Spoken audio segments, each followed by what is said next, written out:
السلام علیکم دوستو، اتوار کا دن ہے، جولائی کی 6 تاریخ ہے، اور آج نہ چاہتے ہوئے بھی میں نے سوچا کیوں نہ آپ سے مخاطب ہوں اور ایک پاکستان کے مستقبل سے، اقتصادی مستقبل سے جڑے ہوئے اہم مسئلے پر اظہار خیال کریں، آپ کے ساتھ اپنے خیالات شیئر کریں۔ ایشو یہ ہے کہ کم از کم 21 بڑی ملٹی نیشنل کمپنیاں بشمول مائکروسافٹ 2022 سے لے کر اب تک پاکستان سے اپنا کاروبار لپیٹ کر جا چکی ہیں، یا انہوں نے اپنے کاروبار کے حصص مقامی کمپنیوں کو فروخت کر کے یہاں سے جانے میں ہی عافیت سمجھی ہے۔ یہ ہے 2022 کے بعد جو حکومت کی تبدیلی ہوئی تھی، اس کے بعد سے جو سیاسی عدم استحکام اور بے یقینی کی صورتحال پیدا ہوئی، اس کے بعد سے 21 کمپنیاں یہاں سے جا چکی ہیں۔ اس میں توانائی، ٹیلی کام، رائڈ ہینڈلنگ جس طرح اوبر اور کریم تھی، کنزیومر گوڈز، فارماسیوٹیکل کمپنیاں شامل ہیں، اس کا ذکر میں ابھی بعد میں کرتا ہوں۔ اور صرف اگر 2 سال کا جو ذکر کریں، گزشتہ 2 سال، تو اس دوران کوئی 9 بڑی کمپنیاں ہیں جو کہ ملٹی بلین یعنی اربوں روپے مالیت کی وہ کمپنیاں ہیں جنہوں نے پاکستان میں اپنے اثاثے بیچنے اور یہاں سے کاروبار سمیٹنے کا فیصلہ کیا، اور یہاں سے وہ جا چکے ہیں۔ مائکروسافٹ جو 25 سال یہاں پہ سرگرم رہی، وہ تازہ ترین ایک مثال ہے اس کی۔ حکومت کا یہ دعویٰ ہے کہ عالمی تنظیم نو کی وجہ سے، یعنی جو گلوبل ریسٹرکچرنگ کرتی ہیں یہ بڑی کمپنیاں، ان کی وجہ سے مائکروسافٹ پاکستان سے کاروبار لپیٹ کے جا رہا ہے۔ لیکن جناب، کاروباری منطق جو ہے بڑی آسان ہوتی ہے، صرف دلائل کے ساتھ، اس قسم کے دلائل کے ساتھ آپ آن گراؤنڈ صورتحال ہے اس سے انکار نہیں کر سکتے۔ اور وہ کیا ہے کہ اگر تو کاروباری ماحول درست ہو، سازگار ہو، تو کسی بھی کمپنی کا دماغ خراب نہیں ہے کہ وہ 250 ملین یعنی 25 کروڑ آبادی والے ملک میں کاروبار میں اضافہ کرنے کی بجائے وہاں سے کاروبار لپیٹ کے ان جگہوں پہ جائے، اپنا سرمایہ لے جائے جہاں پہ وہ محفوظ سمجھتے ہیں۔ بڑی کمپنیاں کاروبار بڑھاتی ہیں، انہیں سکیڑتی نہیں ہیں یا یک لخت ختم کرنے کا اعلان نہیں کرتی۔ اب آپ کو ایک میں جھلک دیتا ہوں کہ 2022 اپریل یا 2022 اپریل مئی سے لے کے اب تک، یعنی 2025 کے یہ جولائی تک کیا کچھ ہوا ہے۔ پاکستان کے جو بیرونی قرضے ہیں اس میں کوئی 41.5 ارب ڈالر کا اضافہ ہوا، اور 2026-27 میں پاکستان کے کل بیرونی قرضے جو ہیں 131.6 ارب ڈالر تک پہنچ جائیں گے۔ اسی طرح جو تازہ ترین بجٹ آیا اس میں ماشاءاللہ اسٹیٹ بینک کو جو پالیسی دی گئی اس کے تحت آپ نے پڑھ لیا ہوگا کہ بینک بیلنس چیک کرنے پر، منی الرٹ وصول کرنے پر، ایس ایم ایس اور اس قسم کی جو سروسز ہیں اس پہ آپ سے اب پیسے چارج ہوں گے۔ اے ٹی ایم سے آپ 50,000 نکلوائیں گے تو 0.3% اس پہ سروس چارج ہوگا۔ 100 پھر اسی طرح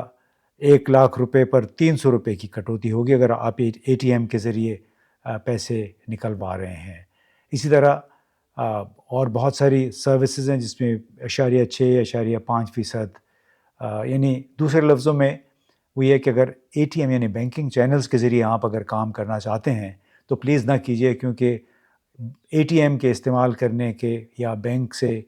اے ٹی ایم کے ذریعے اپنے کریڈٹ کارڈ کے ذریعے کوئی بھی کاروبار کریں گے اس پہ سروس چارج ہوگا، یعنی آپ کیش میں کاروبار کریں۔ کتنی زبردست ایک ماسٹر سٹروک ہے فیڈرل بورڈ آف ریونیو کی کہ اس نے کاروباری حلقوں کو بھی اب اس بات پہ وہ مجبور کر رہے ہیں کہ آپ کاروبار کریڈٹ کارڈ کے ذریعے، اے ٹی ایم کے ذریعے نہ کریں، بینک کے ذریعے نہ کریں، بلکہ کیش میں کریں تاکہ آپ کو کوئی اضافی اخراجات نہ جھیلنے پڑیں۔ اب یہ اس صورتحال میں آپ کو اندازہ لگائیے کہ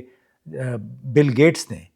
پاکستان کا دورہ کیا تھا، کوئی 2019-20 میں عمران خان وزیر اعظم کے ساتھ ان کی ملاقات ہوئی تھی، لیکن آج مائکروسافٹ یعنی بل گیٹس کی کمپنی نے 25 سال کے بعد پاکستان میں کاروبار ختم کر دیا ہے۔ اور سوال یہ کہ کیا کسی نے پوچھا کہ آپ نے ایسا کیوں کیا؟ کیا کسی ادارے نے یہ پوچھا کہ کم از کم 21 غیر ملکی کمپنیوں نے پاکستان کیوں چھوڑا، کام کم کیوں کیا یا اپنا کاروبار مکمل طور پہ کیوں بیچ دیا؟ یعنی اگر آپ دیکھیے تو ان میں کمپنیاں کون کون سی شامل ہیں؟ شیل پیٹرولیم جو کہ 75 سال سے پاکستان میں مصروف تھی، ٹوٹل انرجی، ٹوٹل پارکو پاکستان، اس نے بھی اپنے 50% حصص 2024 میں فروخت کر دیے۔ ٹیلی نار اتنی تیسری یا چوتھی بڑی ٹیلی کام کمپنی تھی، اس نے 18 سال کے آپریشن کے بعد یہاں سے کاروبار سمیٹا 2023 میں، اور پی ٹی سی ایل کو وہ بیچ کے چلے گئے۔ اوبر، کریم، یہ دونوں کمپنیاں تھیں جو آپ کو پتہ ہے آپ بہت استعمال کرتے ہوں گے بطور ٹیکسی۔ تو کریم نے بھی کہا ہے کہ 18 جولائی کے بعد سے یہاں پہ کوئی کاروبار نہیں ہوگا۔ اوبر نے یہ کاروبار 2024 میں بند کر دیا تھا۔ وارد ٹیلی کام وہ بھی بند ہو چکی ہے۔ اور اسی طرح پھر پراکٹر اینڈ گیمبل جو اس قسم کی کمپنی ہے، Procter and gamble chemical company ہے، لوٹے، اس طرح فارماسیوٹیکل کمپنیز ہے، للی فریزینس کا بھی، بائر جو کہ جرمنی کی بڑی مشہور کمپنی ہے، فائزر امریکہ کی کمپنی ہے، اور پھر Sanofi Aventis Pakistan,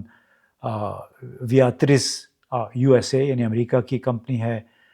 Simmons Germany کی کمپنی ہے، بہت عرصے سے، کوئی 60 سال سے پاکستان میں مصروف ہے، لیکن اس نے جو سکیل ڈاؤن کیا ہے اپنا آپریشن اور توانائی کا کاروبار، اس نے فروخت کر دیا ہے اکتوبر 2024 میں۔ اور پاکستان میں جو مائیکروسافٹ کمپنی کے سربراہ ہیں، انہوں نے کہا کہ ملک میں خراب کاروباری ماحول اس تمام تر صورتحال کا ذمہ دار ہے۔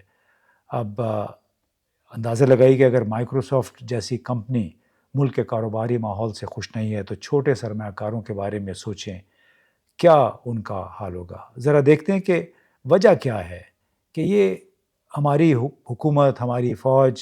جنہوں نے مل کے اسپیشل انویسٹمنٹ فیسیلیٹیشن کونسل بنائی ہے، یہ سمجھ کیوں نہیں رہے ہیں کہ آپ زور زبردستی کے ساتھ اور سبز باغ دکھا کے سرمایہ کاری نہیں لا سکتے ہیں۔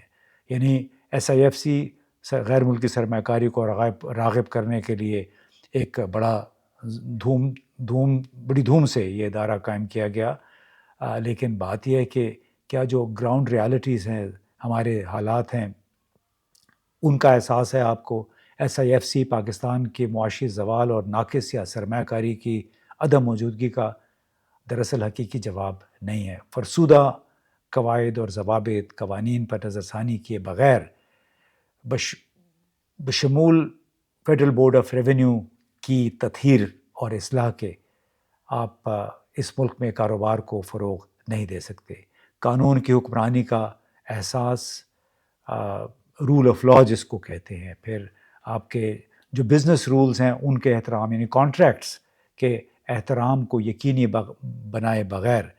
آپ کاروبار کو، غیر ملکی سرمایہ کاروں کو پاکستان کی طرف راغب نہیں کر سکتے۔ جب تک سرمایہ کار کا سامنا فوج کے سامنے ہے، اور سامنے فوج ہے، ساتھ میں یا دوسری صف میں سویلینز بیٹھے ہیں، یا سرمایہ کار جب آتا ہے پاکستان تو اس کے اپنے ارد گرد جب سیکیورٹی کا اتنا بڑا حصار دیکھتا ہے تو وہ کیا سوچے گا کہ ضرورت سے زیادہ حفاظتی انتظامات کیا واقعی ضروری ہیں اس کی سرمایہ کاری کے لیے؟ وہ پیغام کیا ہے جو کہ اوور بیئرنگ سیکیورٹی پروٹوکول کی وجہ سے سرمایہ کار کو ملتا ہے؟ ذہن نشین کرنے کی بات ہے کہ سرمایہ کاری بندوق کے سائے میں اور جبری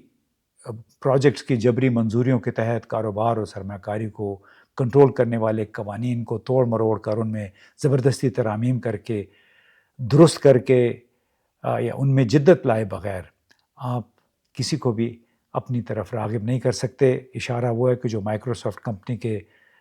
پاکستان کے سربراہ نے کہا کہ یہاں پہ ماحول ہی نہیں ہے کاروبار کو فروغ دینے کے لیے۔ Overseas investors chamber of commerce and industry کا کہنا ہے کہ پاکستان میں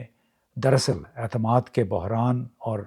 عدم اعتماد کا مجموعی اثر ہے کہ یہاں سے کوئی 21 کمپنیاں کاروبار سمیٹ کر جا چکی ہیں۔ اسی چیمبر نے، overseas investor chamber of commerce and industry نے،